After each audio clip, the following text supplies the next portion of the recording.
Bom, boa tarde, senhores. Eu sou Alan de Assis, eu sou representante do Núcleo Estadual e Municipal de São Paulo e eu vou ler breves palavras aqui a respeito do tema, né, sobre o integralismo ontem e hoje. Como muito já foi dito aqui, muito já foi explanado sobre a doutrina, sobre a história do movimento, me cabe aqui mais tentar responder uma pergunta. Se o integralismo ainda é adequado por ser uma ideia tão longínqua, né, por ter raízes seculares, dezenas de séculos, temos um contexto tão diverso das origens do pensamento, né, do pensamento tradicional cristão, da sociedade medieval, da filosofia perene. Temos um mundo hoje tão distante dessa realidade que a pergunta ela fica no ar, né? O integralismo ele ainda é adequado?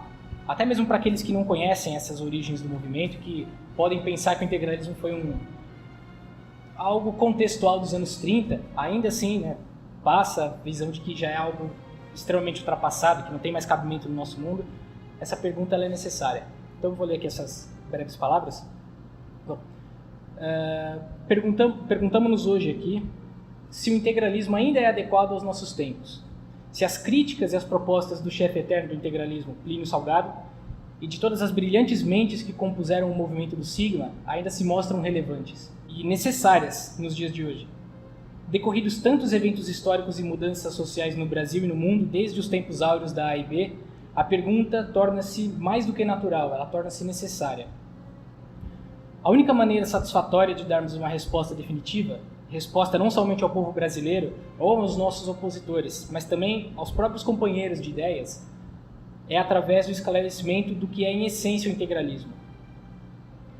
Não obteremos essa resposta meramente analisando os programas, nossas concepções de economia, né, de organização política do Estado ou qualquer outro aspecto prático da doutrina, pois esses eles sempre se aterão, né, a contextos e circunstâncias contingentes, momentâneas.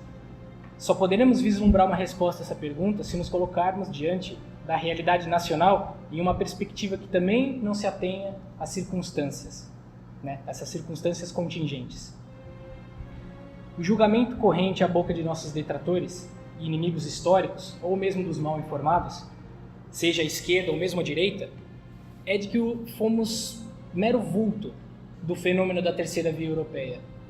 Um espasmo mimético de uma ideia que se fez presente em nações de todo o globo na época. Para uns, nós fomos mera imitação, e para outros, nós fomos uma real ameaça à democracia liberal ou mesmo ao proletariado, dependendo de quem observava. A dedução lógica advinda dessas premissas é a de que, terminada a guerra, né, a Segunda Guerra Mundial, e ostracizado o ideal da terceira via, né, jogado na lata de lixo da história, justa ou injustamente, o integralismo não faria mais sentido como proposta e não haveria mais contexto que suportasse a existência do movimento. Surgia a Guerra Fria e o pensamento político, econômico e social se estreitava sobre as duas concepções de mundo que emergiram vitoriosas do conflito, a liberal capitalista e a comunista.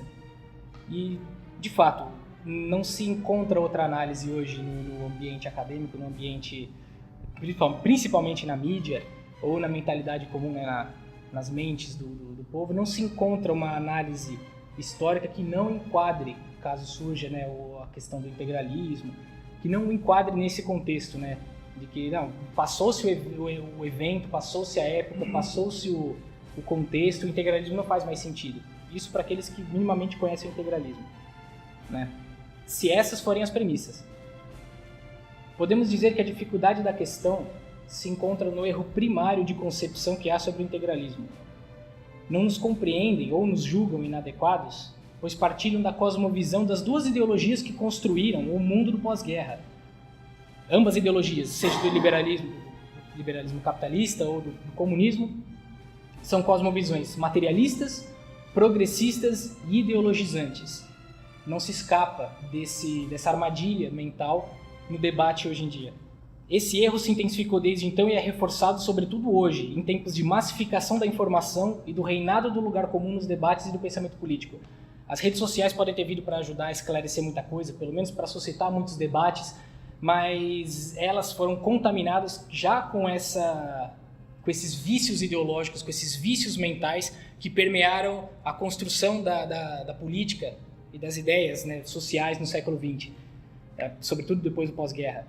Então, nós temos uma repetição massiva, seja mesmo nos debates por pessoas, né, nas redes sociais, principalmente pela mídia e pelo ambiente acadêmico, muitas vezes sem intenção, mas todas as vezes um debate infrutífero, porque as premissas já estão completamente enganadas, né, já estão completamente erradas. O integralismo, ao contrário do que muitos pensam, não se considera na mesma categoria das ideologias que se põe à direita ou à esquerda do espectro político. E nem mesmo se considera uma ideologia. O integralismo transcende essas definições, que estão amarradas a ideias e visões de mundo, estas sim, antiquadas e obsoletas. Como eu mencionei, por serem visões essencialmente progressistas, elas já nascem velhas, elas já nascem nesse contexto do mito do progresso, elas já nascem ultrapassadas por si mesmas. Elas não resistem às suas próprias propostas. E o integralismo foge desse esquema. Nós dizemos, nem direita nem esquerda, e mais, para escândalo daqueles que apenas enxergam as características, ou enxergar as características externas do movimento, e não veem nada além de uma terceira via dos trópicos, sabendo ou não o que ela foi, nós dizemos, nós não somos terceira via, nós somos mais do que a terceira via. A terceira via não nos é suficiente, não nos foi e não nos é suficiente. Nós dizemos que superamos, desde a concepção, desde o surgimento do pensamento integralista, pelo menos desde sua oficialização em movimento, nós já superamos essa concepção e nos declaramos a quarta e definitiva via. Já nascemos à frente de nosso tempo. Desde sempre já superamos o paradigma ideológico que se apresentava ao mundo e, sobretudo, hoje. O que queremos dizer quando afirmamos não sermos uma ideologia? Ao afirmarmos isso, estamos dizendo que não propomos uma visão de mundo parcial, utópica e falsificadora da realidade, que é o que caracteriza as ideologias. Elas são formulações teóricas que buscam uma finalidade idealista, a despeito da realidade das coisas. Elas dobram a realidade e o homem em função dessa finalidade. E nós podemos ver isso. Isso é claro numa análise mais profunda quando se trata de sociedades liberais e democráticas. Mas nós conseguimos ver isso nitidamente e da maneira mais grotesca que já se mostrou na história quando analisamos as sociedades comunistas, as que tentaram implantar as ditaduras do proletariado. Elas literalmente dobraram o homem ao regime, dobraram o homem à ideia. Os maiores morticínios. As ideologias arbitrariamente escolhem um aspecto da realidade e o hipertrofiam, o agigantam, desprezando os demais. Nós, por exemplo, não consideramos o indivíduo e a sua vontade como sendo a régua do mundo, como faz o liberalismo, filosoficamente, em essência, o liberalismo. E tampouco só consideramos a classe proletária e as suas necessidades, como faz o socialismo, como advoga o socialismo. Não enxergamos a raça ou a pátria como critérios absolutos, ou ao contrário, também não desprezamos nossa identidade e nossas tradições em nome de uma universalidade forçosa e artificial. As ideologias sempre foram e ainda são visões míopes e incompletas, e por serem assim, são incapazes de entregar aquilo que elas prometem. O socialismo prometeu a igualdade e entregou a mais absoluta servidão. O liberalismo prometeu a liberdade para todos e entregou a liberdade dos fortes submeterem os fracos. O nazismo combateu o que via como o racismo conspiratório judeu e combateu com o quê? Com o racismo persecutório alemão. Em suas tentativas de execução ao longo da história, as ideologias só produziram o esfacelamento da integralidade do homem. O homem ideológico é a antítese do homem integral. O homem cívico do liberalismo, o homem coletivo do socialismo, o homem racial do nazismo, o homem libertário do anarquismo, todas essas concepções de homens inéditas ao longo da humanidade, são literalmente criações, abstrações que surgiram do nada. Todas são fragmentos de homem, são fracassos antropológicos e tragédias espirituais. Se há apenas fragmentação e parcialismo em nossos tempos, o que temos a oferecer que seja diferente? Ainda mais se nos colocam nesse contexto ideológico. Se a ideologia oferece partes, pedaços, fragmentos, e nós somos uma ideologia, o que nós temos de diferente? Nós oferecemos a possibilidade de sermos o homem todo. Seria possível que algum suposto interlocutor, já com seu discurso viciado, prontamente nos acusasse de totalitarismo, fazendo uma análise bem rasteira do ideário integralista, tão brilhantemente exposto aqui anteriormente. Uma vez que estamos em plena época das liberdades, cada vez mais ampla implantação das democracias ao redor do mundo, bom, para esse tipo de interlocutor, nós podemos bradar com toda segurança um vigoroso sim. E aí complementamos, para espanto dele, nós, integralistas, consideramos o todo integralmente, dando a devida proporção às suas partes. Portanto, somos sim totalitários, mas os verdadeiros totalitários, dando a devida proporção, considerando todas as partes e harmonizando elas no todo. Somos detentores de uma visão sã e realista, inimigos das utopias e das mentiras, das injustiças, dos extremismos e das parcialidades, que são os únicos frutos que essas visões ideológicas podem produzir. Isso certamente causaria confusão na mente simplista de um homem ideológico, que não consegue raciocinar fora desses esquemas rígidos, dogmáticos e mecânicos, né, os esquemas ideológicos. Sem contar com o fato do linguajar viciado, dos termos batidos, né, das palavras gatilhos, que imediatamente evocam espantalhos, como mencionado aqui. Bom, até aqui nós concluímos e afirmamos que o integralismo não é uma ideologia e está em outro patamar, que somos totalitários no sentido de conceber o homem e a realidade em sua integralidade. Não nos confundimos com nada do que aí está. Isso por si só já nos exclui de uma concorrência com o ideário vigente. Não somos uma resposta às direitas ou às esquerdas. Elas, por si mesmas, já são respostas entre si. Como foi dito no início desse texto, elas somente dizem respeito a contextos contingentes.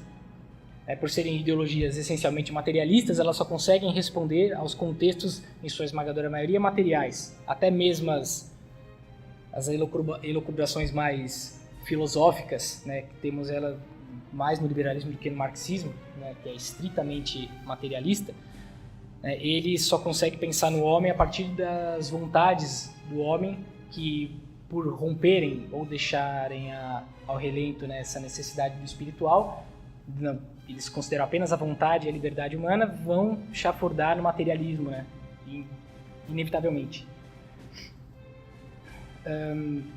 O integralismo é uma resposta muito mais profunda a um problema muito mais profundo. Nós não estamos respondendo a um problema econômico, não estamos respondendo a um problema político. O integralismo não responde a um problema de regime. O integralismo responde a um processo de decadência civilizacional, que é um problema muito mais amplo que nunca foi endereçado e nunca foi a intenção das ideologias adereçarem esse problema. E que ele se abate sobre o Ocidente de modo geral, com consequências históricas e transcendentais.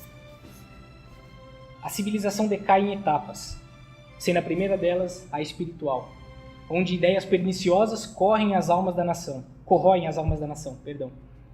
Ideias como a do relativismo, que afirma não haver verdade, nem certo ou errado, ou a ideia do indiferentismo, que prega a alienação do homem em relação ao transcendente, ou relega para o espaço privado, é problema de cada um, não é problema do espaço público. O homem assim se afasta cada vez mais dos valores eternos e sagrados que alicerçam a sociedade, e por consequência a civilização. Inevitavelmente, esse processo de decadência atinge o próximo degrau, que é a moral e os costumes.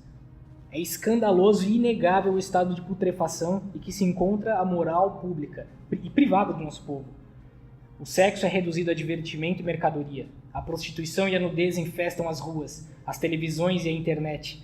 E as perversões sexuais são exaustivamente promovidas e normalizadas sob o pretexto da tolerância ou da diversidade.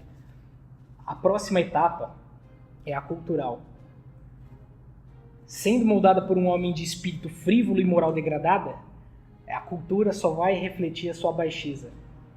O casamento é desacreditado, a família tradicional e verdadeira é ridicularizada e substituída por simulacros inúteis. As tradições se esvaem e dão lugar a modismos burros. O povo se embrutece na busca pelo prazer e pela vantagem, e as inteligências se degradam. Assim caminha a civilização, já materialista, para a beira do abismo. Todo esse nefasto processo apesar de resumido e extremamente simplificado aqui, é atualíssimo.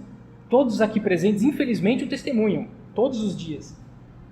Estando nosso contexto espiritual, moral e cultural muito mais turvo e sombrio do que na época em que o integralismo surgiu, e o integralismo já surgiu como uma resposta a esse processo, só podemos concluir que ele é muito mais necessário, o integralismo é muito mais necessário hoje do que já o foi.